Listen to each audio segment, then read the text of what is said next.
যেটা ছাড়া খাসির মাংসের টেস্ট বজায় থাকে না সেটা হলো আলু।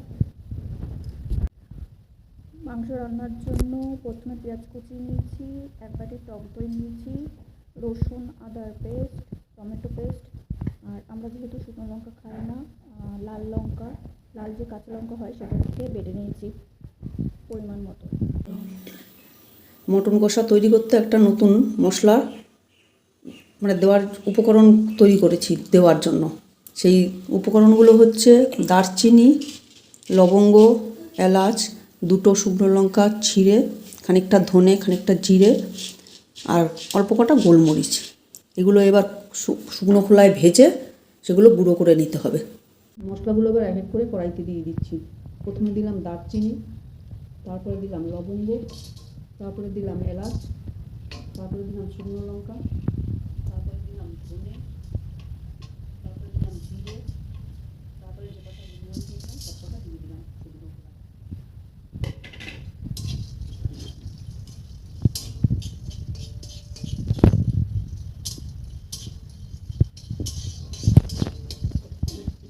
মশলাগুলো 3-4 মিনিট নাড়া দিয়ে ভাজা ভাজা হয়ে গেছে। এবার আমি এগুলো নামিয়ে নিচ্ছি।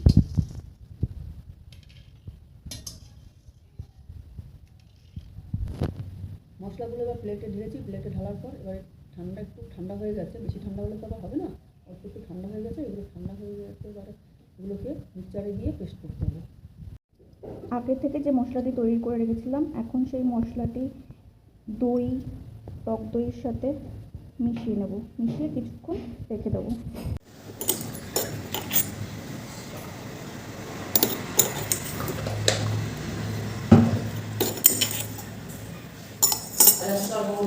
মাংসটি মোটামুটি 1 ঘন্টা ম্যারিনেট করে রাখতে হবে। ম্যারিনেটের জন্য যে মশলাগুলি দিচ্ছি, প্রথমেই দিয়ে দিলাম কিছুটা লবণ পরিমাণ মতন, তারপর দিয়ে দিলাম কিছুটা হলুদ গুঁড়ো, কাশ্মীরি রেড চিলি পাউডার কালারের জন্য, কিছুটা আদা রসুনের পেস্ট, আর কিছুটা লঙ্কার পেস্ট। এবার মশলাগুলোকে ভালো করে হাত দিয়ে চেপে চেপে মেখে নিতে হবে, যাতে মাংসের মধ্যে মশলাগুলো ভালো করে ঢুকে যায়।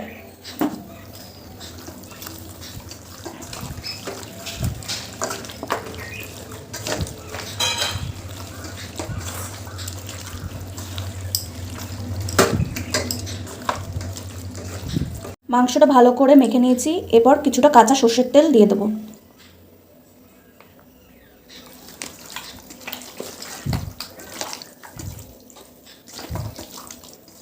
মাংসটা ম্যারিনেট করা হয়ে গেছে। এবার 1 ঘন্টার জন্য মাংসটাকে ঢেকে রেখে দেবো।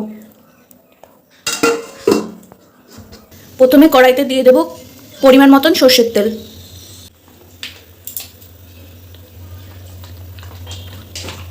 তেলে আলুগুলোকে ভেজে নিচ্ছি।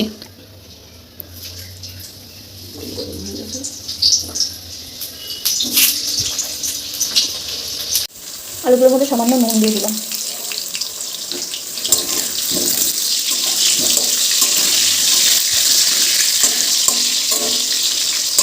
আলুগুলো প্রায় ভাজা হয়ে এসছে। এরপর আমি আলুগুলোর মধ্যে একটু সামান্য হলুদ গুঁড়ো দিয়ে দিচ্ছি।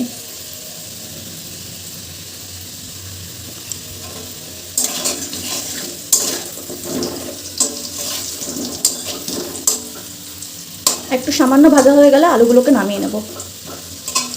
আলুগুলো ভাজা হয়ে গিয়েছে। এবার আমি আলুগুলোকে এক এক করে নামিয়ে নেব।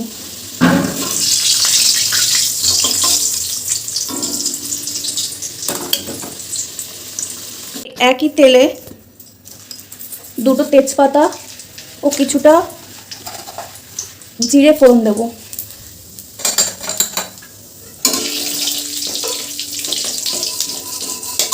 ফোড়নটার থেকে ভাজার গন্ধ বেরিয়ে আসলে ওর মধ্যে দিয়ে দেব কুচি করে রাখা পেঁয়াজ।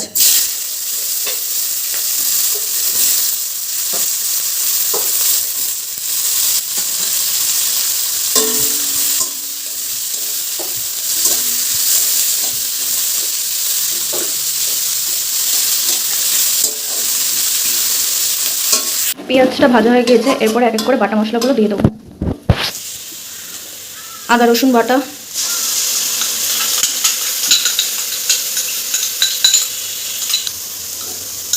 লঙ্কা বাটা,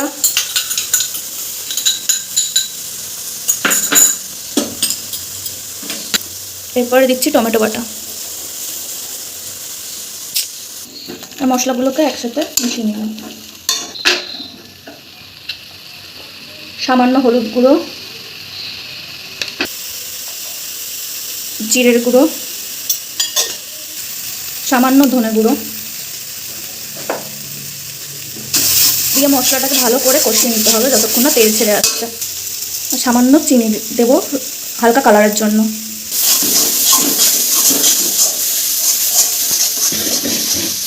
বাটি ধোয়া জলটা দিয়ে দিচ্ছি যাতে মশলাটা কড়াইতে লেগে না যায়।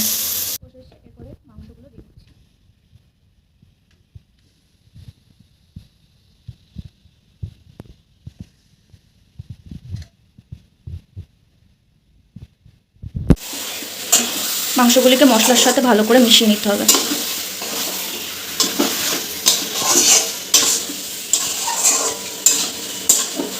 ভালো করে কষে গেছে, এবার মাংসগুলোকে প্রেসার কুকারে দিতে হবে।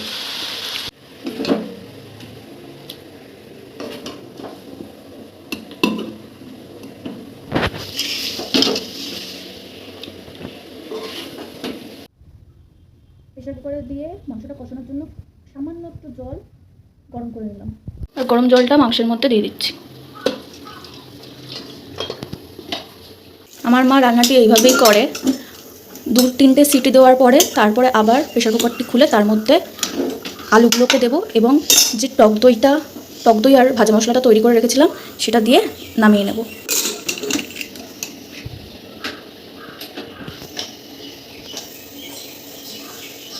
সিটি দেওয়ার পর মাংসটাকে নামিয়ে নিয়েছে। আলুগুলো দিয়ে নিলাম,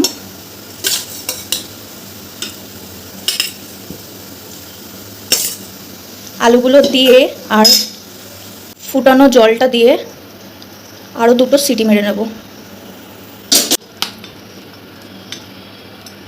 এই টাইমে আমার খাওয়া হয়ে যায় মা।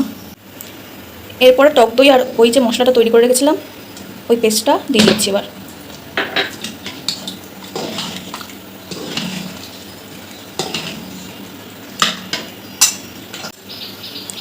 সামান্য একটু গরম মশলা গুঁড়ো ওর মধ্যে ছড়িয়ে দিচ্ছি, দিয়ে আর 2টো সিটি মেরে নেব।